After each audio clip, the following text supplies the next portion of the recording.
27 pharmaceuticals, and unable to go to the bathroom by myself. Within 3 months, being able to go back to work full time. After the mother of two says weed worked wonders, her cause for cannabis was ignited. When I decided. All right, we are following breaking news at this moment. We are following a pursuit that is now in Ontario. Let's go up to Tim Lynn in Sky 5. Tim? Well, this is a wild pursuit. This has been going on for just about a half an hour here. West Covina PD is in pursuit of a stolen vehicle. You see it right there. Just turned back westbound here, going over center dividers, wrong side of the street, and just really flying along. They got the LA County Sheriff's Department overhead. And they have been going on the wrong side of the street, really causing a lot of issues out here on the road. But they're talking about spike stripping now, but we don't know if that's going to happen at this speeds. But still continuing on here, a very high rate of speed. We're coming back into the Pomona area, back to the west. Wrong side of the road here. Continuing on, coming up to the intersection, and a right turn, left turn. And they're going to make a turn back up around the corner here. He'll come out from behind those trees. Now this road will swing back around towards us here as he comes along and just kind of sweeps around. He's been running in this area back and forth between the 210 and the 10 here for about the last 20-25 minutes, really at a high rate of speed, zipping through traffic. You saw him go on the wrong side of the street at that point. Now through there, they got cross traffic for the officers. They're on the brakes hard. He's through the intersection, continuing on. But a stolen vehicle out of West Covina, and it's come all the way over here to the over by the Brackett Airport area out of West Covina, continuing back and forth between the 210 and the 10 freeway. Now we're heading down south here. I'll get the name of the street for you in a second, but in center divider, really at a high rate of speed, coming up to the next intersection here. He's got slow traffic ahead of him, around that traffic. And he's going to have more traffic ahead as he has to take the wrong side of the street to get around it, zipping around, turning in front of that big rig, right up over the sidewalk into the front yard, now turning back out to the west. Made that maneuver there to get around the front of that big rig, kind of cutting off the officers as he does. Now he's in a residential area, come up to a intersection. You see the sheriff's helicopter right there. We're continuing south here through this residential tract. A lot of trees in this area. Next intersection here, cross traffic. Oh, right in front of that car there, as he makes the turn back to the south. Another down an alley now, working his way through an alley, just kind of weaving his way around here. It's really a dangerous high-speed pursuit through this neighborhood. And now at about 340, you're going to have a lot of folks out on foot as well. No, just missed that car as he came out of that alley up to the next intersection. Big turn here, spinning through the intersection out to the center divider. So, man, this guy is flying in this stolen car, coming down the wrong side of the street, through the left turn pocket, pushing his way. Started about 45 minutes ago, and we've been above now on Sky 5. Tim Lynn is in Sky 5 for us. This was a stolen vehicle out of West Covina, right? So maybe Tim can't hear us right now, but we were being told earlier by our producers, and I think Tim did mention that the stolen vehicle was out of West Covina. We are assuming there is one driver inside. The vehicle does have tinted windows, so a lot of times we're able to see what's going on inside, but in this particular case, there are tinted windows. Originally, when we got information about this pursuit, West Covina Police were in pursuit of this vehicle, and that's what we were assuming, is they are the department behind this. Tim? Yeah, you can see right here he's still continuing down the westbound here through the intersections, splitting through traffic there as we continue on, and really just ripping along. And as you can see him just coming up to more traffic here, kind of going on the wrong side of the street. Yeah, West Covina has been on this thing for, like I said, since about 3:15 as we continue through here. We're coming up on cross traffic here, just going through San Dimas there. And continuing on westbound here, very high rate of speed. Long line of police cars behind him as we continue through here. It's really been a real wild pursuit as we move along here. This is now just north of Pudding Stone Lake as we continue along. It's been a very, very wild pursuit, wrong side of the street. And we're coming up here. We may be coming to an end here in a second. We'll see what's going to happen through this intersection. High rate of speed, putting out a lot of speed through those intersections, coming up on cross traffic and sword traffic. They're getting out of the way for them and really just keeping it as well as they can. Now coming up to the next intersection. As we go through that intersection, high rate of speed, and continuing here, going on the wrong side of the street as we go through. Oh, and he's back to the right side. Yeah, this thing is just really, really fast going along. And we'll get the name of the street here for you in a second. They're trying to pick it up off, picking. It just turned off a cataract here, turning north. And he's turned north now, kind of spun it there just for a second. Tim, it looks like there's a pass. We are above this chase in Ontario, but we're having some issues with our connection. Pomona. Tim Lynn, can you hear us now?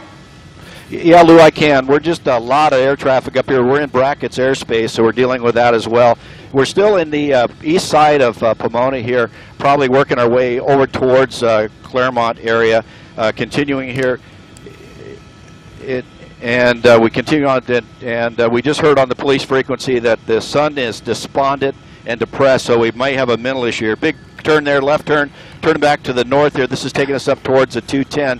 And Tim, so what did you say you heard? Go ahead. What did you say you heard? Well, we're hearing from the, I'm hearing on the scanner and from the police that it's somebody, they said it's their son. Stand by. We're trying to get the information, Lou. What is that?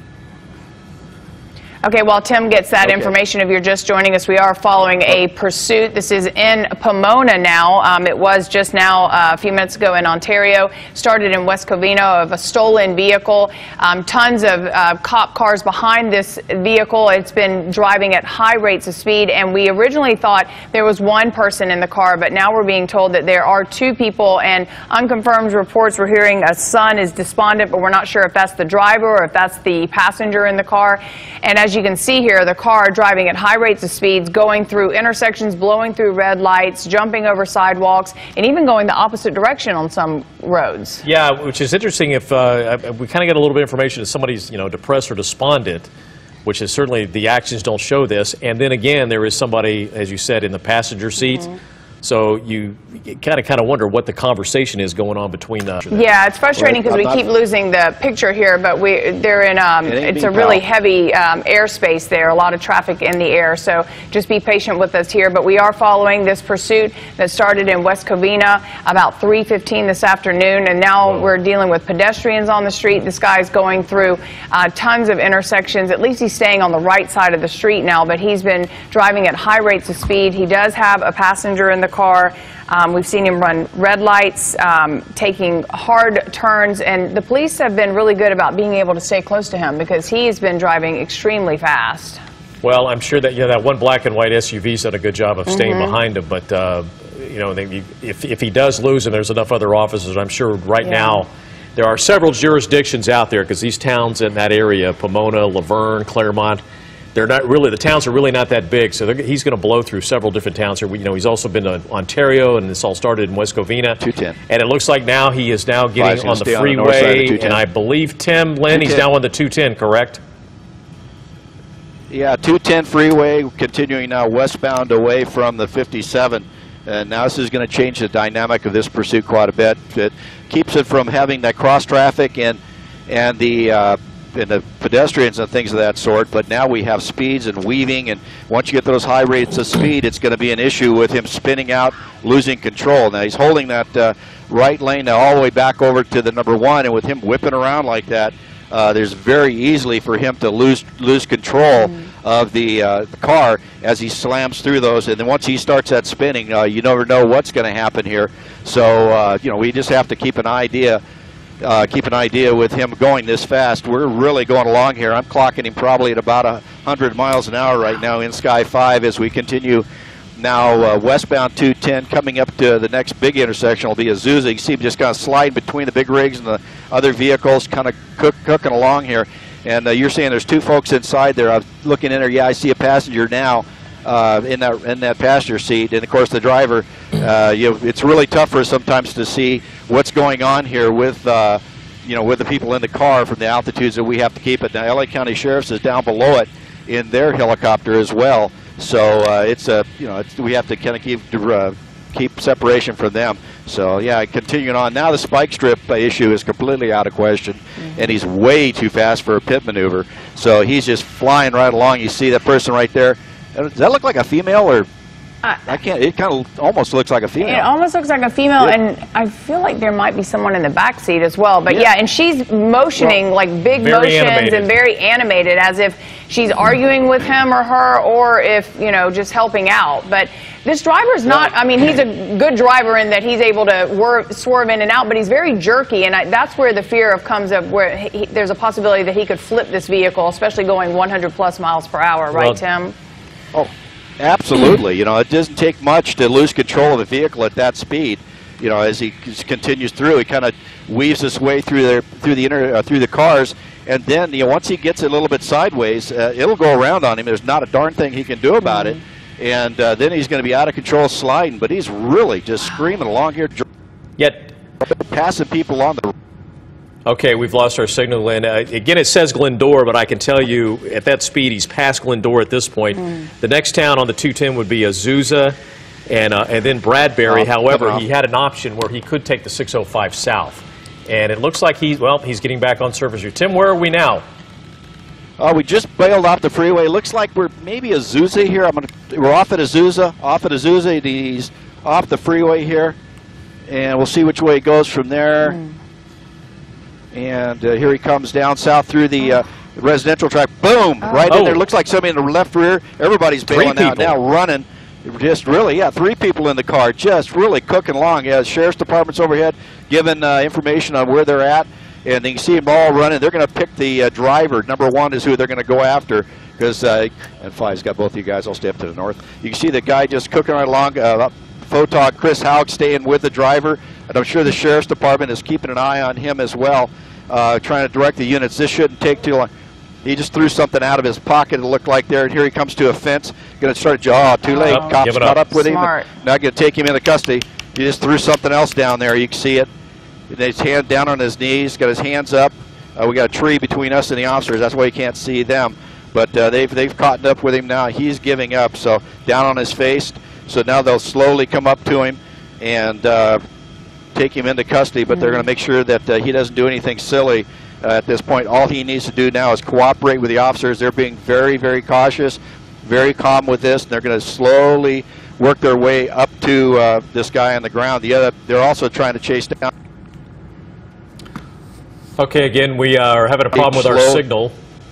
Again, it looks like this pursuit has come to an end. There were 3 people inside the car. This is the driver. As you see, he is spread-eagled, face down in the dirt. Now he just crosses his legs there. There are, looks like 3 officers, 4 officers around him. Right. He's now being handcuffed.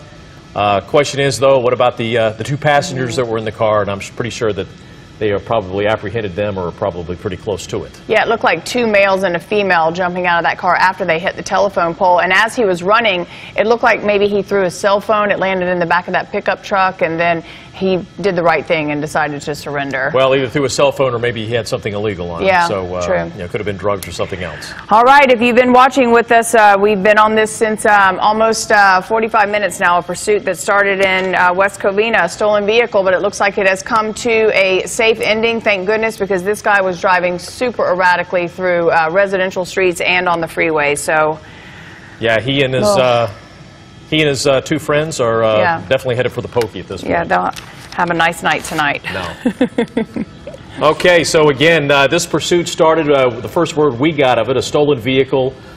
They were on the 57 freeway in West Covina.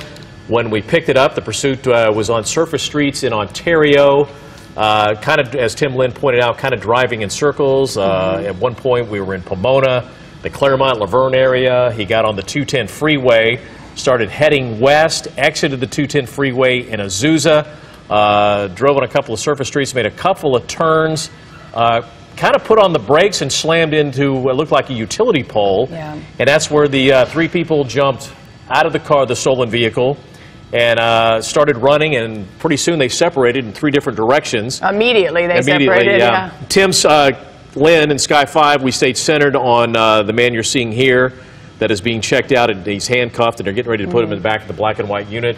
And we assume that the other 2 suspects, who were also on the run on foot, have probably been apprehended at this point, or probably will be pretty soon. And Tim Lynn, do you have anything? You were going to say something?